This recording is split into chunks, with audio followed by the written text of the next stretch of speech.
Hello viewers, welcome back to my YouTube channel. I am Tutor Dozy and this is Dozy Tutorial. Alright, today in this video I'm going to be explaining taxonomy or systematics, which is described as the classification of living organisms. Alright, we have varieties and different kinds of living organisms. We have up to 1.8 million of discovered ones, and some are yet to be discovered. Alright, now all these organisms, do you actually ask yourself how they are being arranged, while these ones are not in the same habitat with the other? This is as a result of what? Taxonomy. They have characteristic features that make scientists to classify them and group them accordingly. Alright, we are going to move into the hierarchy of classifying living things. We have the hierarchy in which living organisms are being grouped. Okay, now the first hierarchy we have here is what? We have the domain. The second one, we have kingdom, we have phylum, we have class, we have order, we have family, we have genus, and we have species. Now, the father of modern taxonomy is who? Carolus Linus.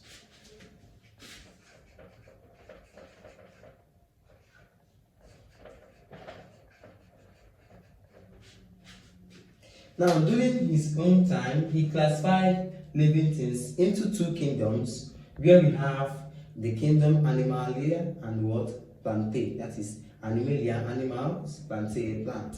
But some scientists discovered that there are some organisms, especially the one-celled ones, that cannot just fit into one particular kingdom. Now, from there, it has been split into what? 5 kingdoms. So currently we have 5 kingdoms. What are they? We have the kingdom, we have monera, we have protista, we have fungi, we have plantae, and we have animalia. These are the 5 kingdoms.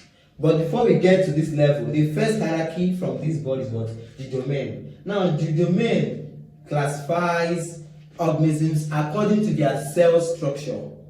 It classifies organisms according to their cell structure. So here we have 2 groups. What are they? We have the prokaryotic cells and the eukaryotic cells. That's the prokaryotes and the eukaryotes.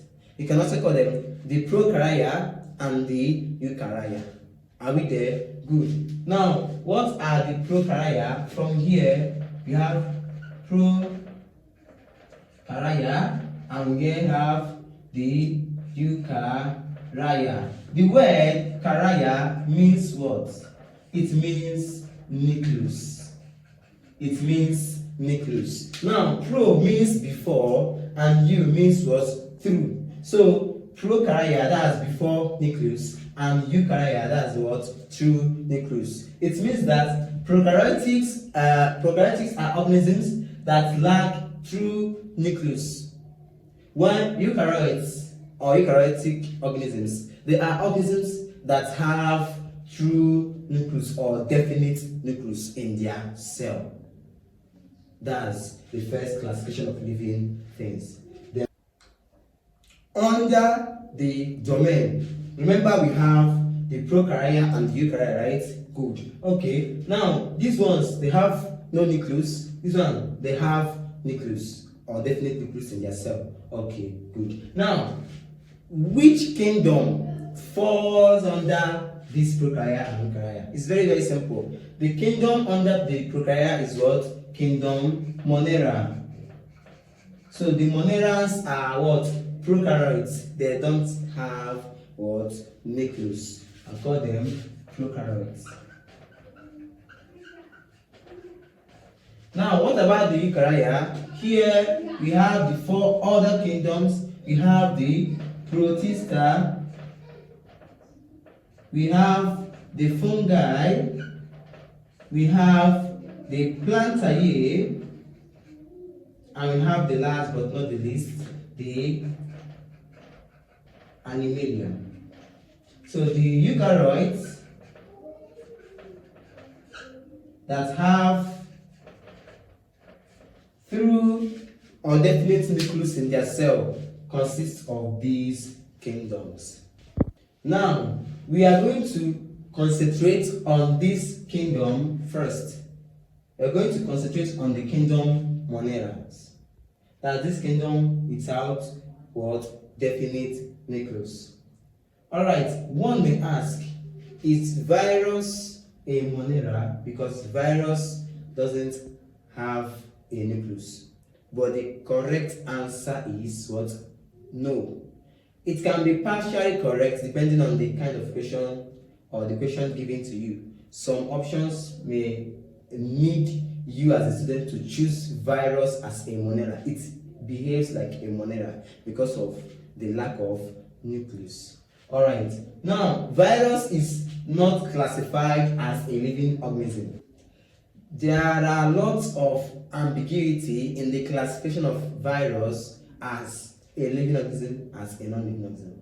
Yes, because when a virus lives outside the host, it becomes a crystal, that's a deposit, as in a non-living organism or a non-living thing.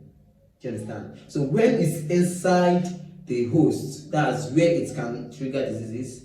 It now behaves as a living organism. How does it behave like a living organism? It can reproduce, that's what? Replication. It will start multiplying itself. It contains genetic code, that's the RNA strand, which helps in the transmission of what? Heredity from the parent to the offspring. So it behaves as a living organism when inside the host, and as a non-living thing outside the host. That's for virus. Okay. Under this monera, we are going to explain further on the two major groups. Alright. Now, under monera, we have two phyla. The phylum Schizophyta and the phylum Cyanophyta. The Schizophyta are the bacteria. They behave like animals. Whereas the Cyanophyta are the blue-green algae. The blue-green algae sometimes can be referred to as what? The cyanobacteria, because cyan is a combination of blue and the green. Now, why do we call them the blue-green algae? Very, very simple. Because they undergo what? Autotrophic mode of nutrition, like the algae. While bacteria undergo the heterotrophic mode of nutrition, like animal. So these are the two phyla under monera. Now, there is this group of monera that is that survive in extremely conditions or environment, but in our curriculum we don't add them to this classification. They are called the archaea. Archaea sometimes can be called archaea bacteria. Archaea or archaea bacteria. Alright, now they can survive in lower temperature. They can survive where there's a large concentration of salt, and so on. Alright, now let's go back to monera. Okay, now bacteria can be grouped according to their shapes. Now we have the spherical shaped bacteria, it is called the coccus. The plural is what? Cocci, which is COC. This is the plural for the fifth. Now we have the curved shaped bacteria. The curved shaped bacteria is what? The vibrio. We have this spiral shaped bacteria, that's the spirilla. And we have the rod shaped bacteria, that's the bacillus. So they can be grouped according to their shape. Now, when the shape of the bacteria is clustered, when it is clustered, it is called what? Staphylo. Then, when it is arranged in chains, it is called what? Strepta. So these are the arrangement of what? Bacteria. Some bacteria feed saprophytically, some feed parasitically, while some feed autotrophically. Okay, these ones they undergo autotrophic modification. Here we have the photosynthetic bacteria and the chemosynthetic bacteria. Now these photosynthetic bacteria, they feed with the what? Help of sunlight. They have chlorophyll in their cell, but they don't have chloroplast. The chlorophyll is just dispersed within the cell. Now these ones, they feed on chemical substances in order to what? To manufacture their food. That's where we have the nitrogen fixing bacteria. That's the nitrosomonas is under here. Alright, now for this schizophyta, we have parasitic bacteria. They cause disease to animals and the plant. And here, this is their economic importance. They may ask you, what is the economic importance of bacteria? They cause disease, so that's their economic importance. Now, another one we have is schizophyta, and schizophyta is what?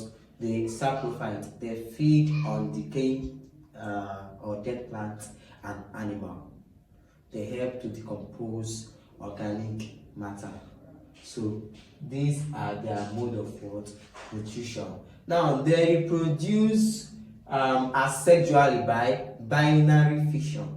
They reproduce asexually by binary fission. Now when a cell divides into two of the cell, that's what? Binary fission.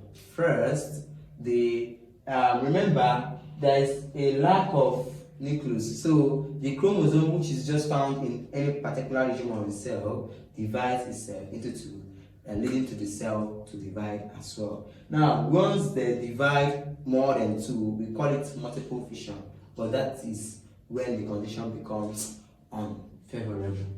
Schizophyta, they move freely by whip-like structure called flagella. It's called flagella. The flagella help the bacteria to move. So these are the characteristic features of schizophyta and cyanophyta. Now, this kingdom monera, they are aquatic in nature. That is, they live and survive in what? Water bodies, especially the freshwater or stagnant waters. Now we are going to stop here for today. If you have further questions on kingdom monera, let's see in the comment section. Do well to like and comment. Engage with us for more subsequent videos. Subscribe and share with your friends. Thank you.